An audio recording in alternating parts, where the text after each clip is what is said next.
Here's a simple step-by-step guide on how to remove your phone number from your Google account. Start by opening any browser and going to myaccount.google.com. Sign in to the Google account where you want to remove your phone number. Then tap your profile icon and select Manage your Google account. On the top menu, swipe until you see Personal Info. Tap it. This is where you'll find all the personal details linked to your Google account. Scroll down to the section called Contact Info. Tap Phone. Google will show you any phone numbers connected to your account. Tap the number you want to remove. Google may ask you to re-enter your password for security. Once you confirm your identity, tap Delete Number or the trash icon.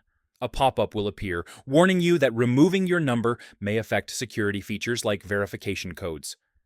Tap Remove to confirm. If this was your only recovery method, consider adding a recovery email so you don't get locked out of your account. You can add it under Security, Recovery Email. And that's it. Your phone number has now been removed from your Google account.